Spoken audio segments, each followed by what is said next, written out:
We're going to get into some news now. I'm going to start with Holland. The Mark Rutte's government has stepped down after thousands of families were wrongly accused of child welfare fraud and told to pay all the money back. Families suffered an unparalleled wrong, the Dutch MPs decided, with tax officials, politicians, judges and civil servants leaving them powerless.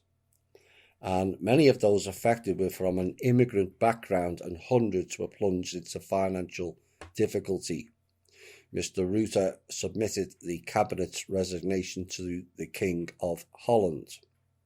Innocent people have been criminalised and their lives ruined, he then told reporters, adding that responsibility for what had gone wrong lay with the cabinet. The book stops here. Only all governments did or said that. Now, the government will stay on in a caretaker role to tackle the pandemic until parliamentary elections in March, but the economics minister Eric Wiebes has quit with immediate effect for his role in the scandal. And when asked whether the cabinet's resignation was merely symbolic, Mr. Rutte was adamant that it was not.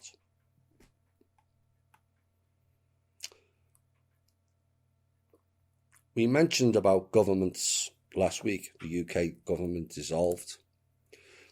Now the Italy government is also on the brink of collapse.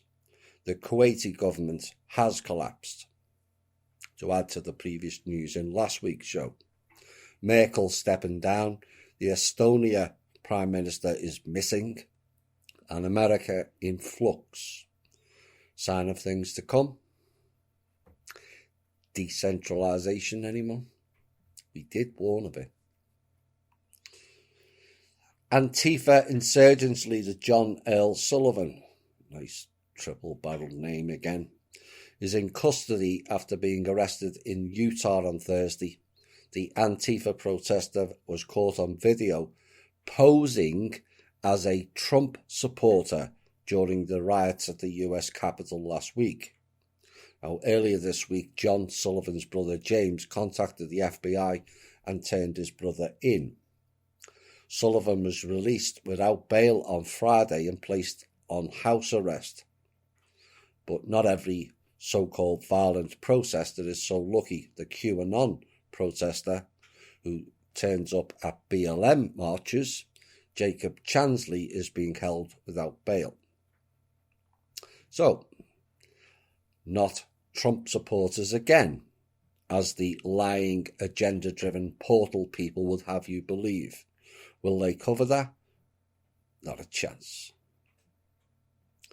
The banker and chairman of Edmund de Rothschild's holding company, Benjamin de Rothschild, has passed away at the age of 57, his family revealed to French media. Ariane de Rothschild and her daughters are deeply saddened to announce the death of their husband and father following a heart attack in the family home in Pregny, Switzerland, on the afternoon of January the 15th, according to the family in a press release last Saturday.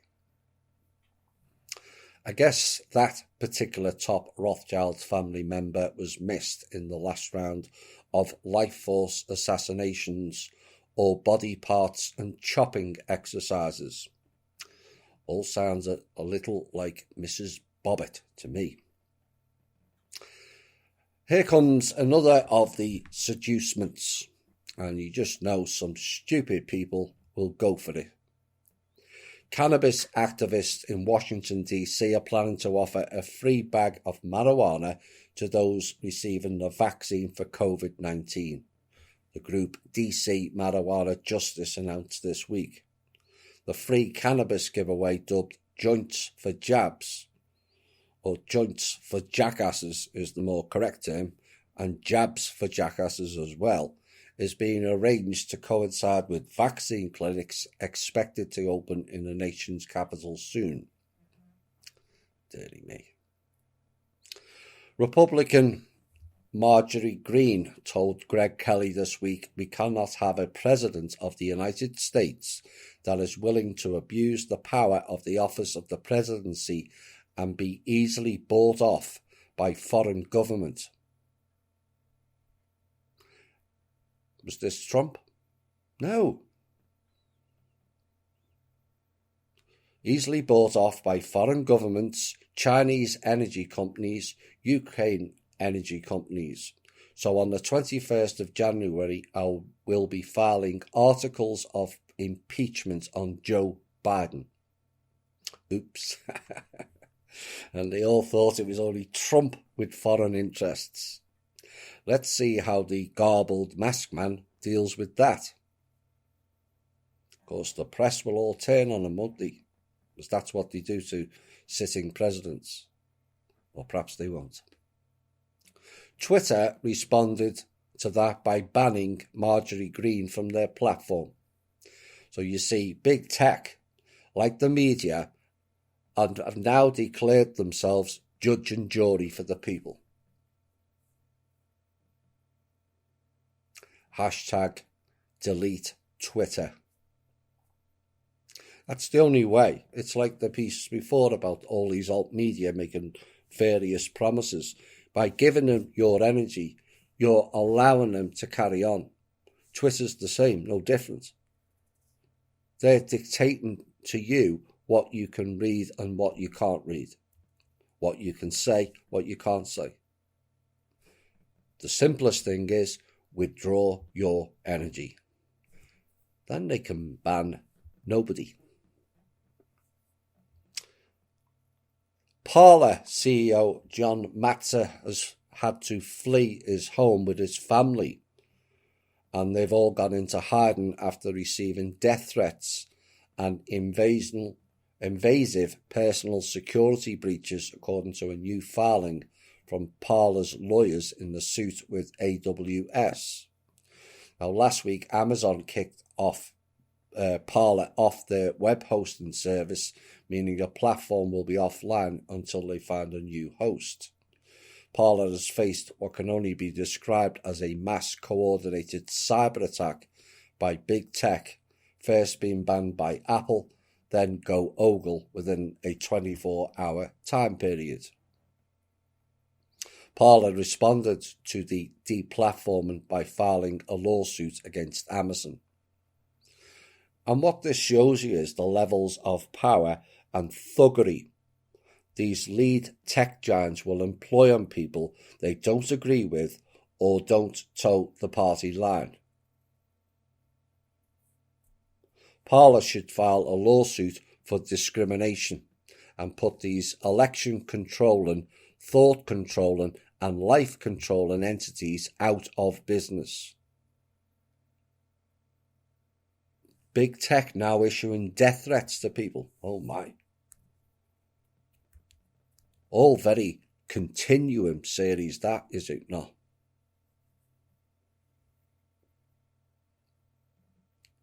This is a hint of what will come.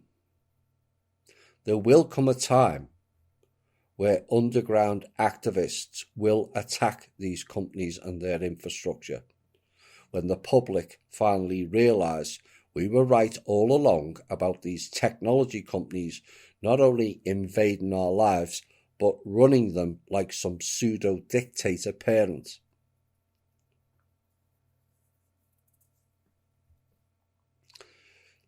The FBI is reportedly investigating if foreign actors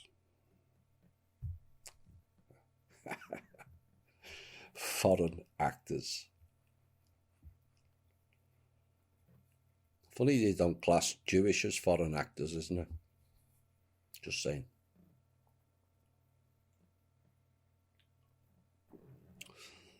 And these foreign actors, they say, have funded some of the rioters that breached the US Capitol on January the 6th, according to a former FBI official told NBC News this week.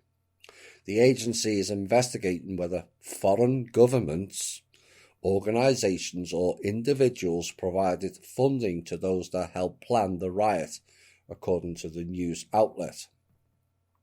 As part of the probe, the agency is reportedly examining payments of $500,000 in Bitcoin by a French computer programmer before the riot. The French computer programmer died by suicide shortly after transferring the cryptocurrency, according to the French media. Really? Isn't it just amazing, like magic, when events like this end with the person committing suicide? Just like Frank Olson and the CIA event and many others. And one would almost be led to believe there is some sort of conspiracy going on here.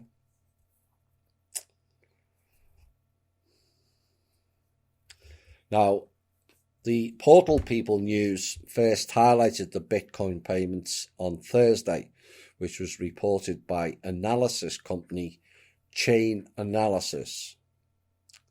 And on December the 8th, 28.15 Bitcoins, which was worth $522,000 at the time of the transfer, was sent to 22 different virtual wallets, many of which belong to so-called far-right, whatever that means, activists.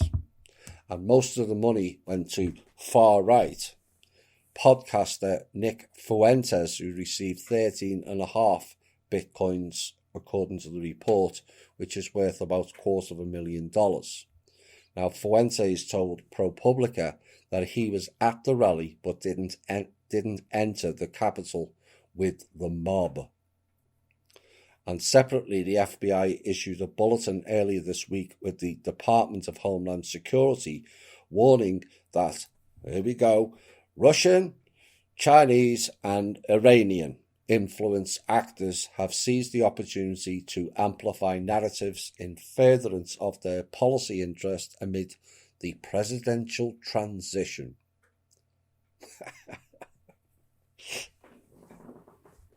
Both the FBI and the Department of Justice didn't pass a comment when requested to do so after.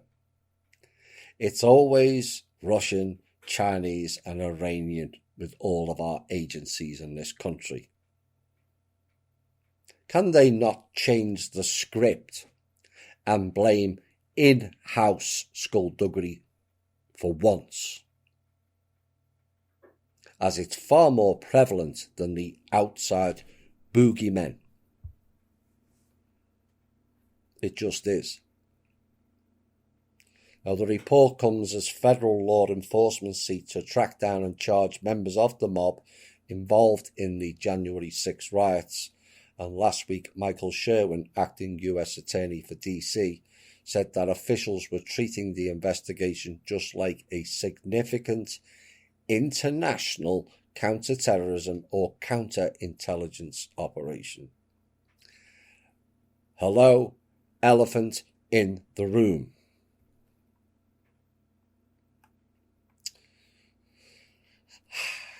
Sidney Powell. Oh dear. We did warn of it. One of the most vocal proponents of what the Portal People will call unsubstantiated theories that Georgia's presidential election was rife with fraud has withdrawn her lawsuit to overturn the results there. Oh my. What, no Kraken release? Did we not say that last year? So there goes the Kraken lawsuit. Kraken, which is a CIA program name. That's why it didn't go ahead. All a giant distraction. 147 Republican lawmakers who opposed certification of the presidential election this month have lost the support of many of their largest core pirate backers.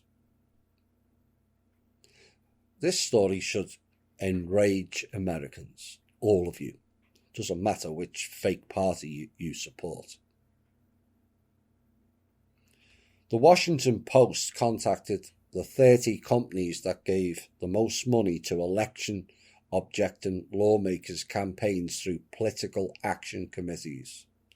2/3 or 20 of the firms said that they have pledged to suspend some or all of their payments from their PACs. Meanwhile, 10 companies said only that they would review their political giving or did not commit to take any action as a result of this month's events. So, who are these groups?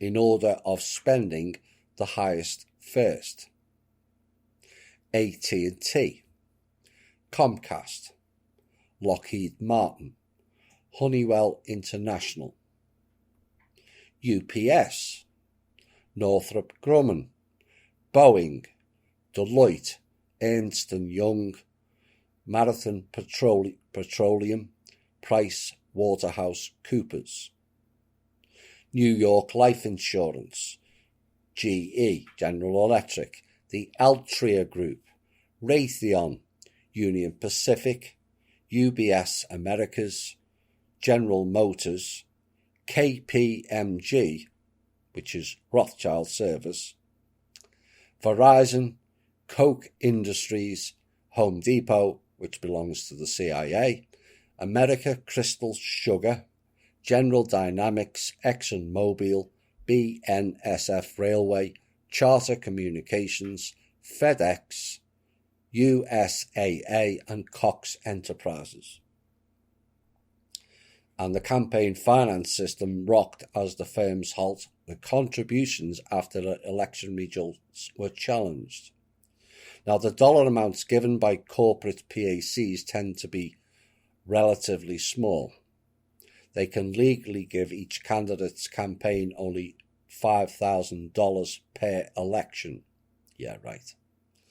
They spend more money on paper clips in the corporate office, according to Doug Schuler, a professor of business and policy at Rice University.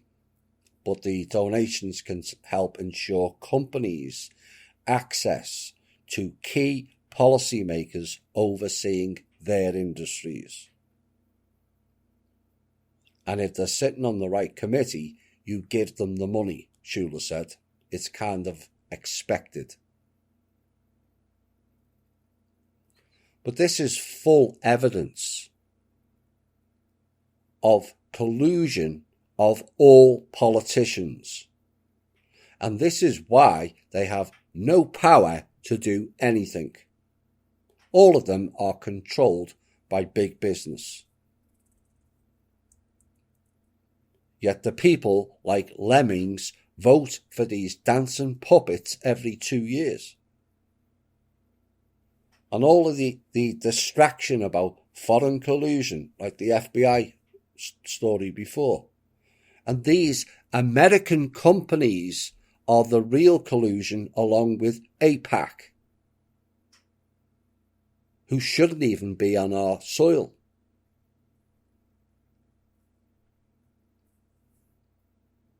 Why do we allow a foreign, let's not forget, Israel is foreign, lobbying entity with 70 officers in this country dictating American policy?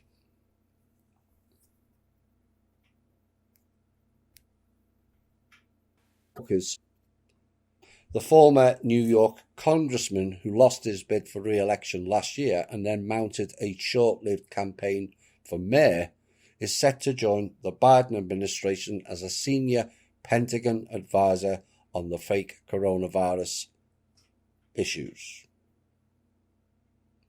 And one of the sources said Rose approached the president-elect Joe Biden's transition team about a role in his incoming administration shortly after the Nicole Maliotakis beat him in the November 3rd race to represent New York's 11th congressional district, which covers all of Staten Island and also parts of southern Brooklyn. Now, keeping his options open, Rose last month also announced a Democratic campaign to replace the Mayor de Blasio, he of the fake name.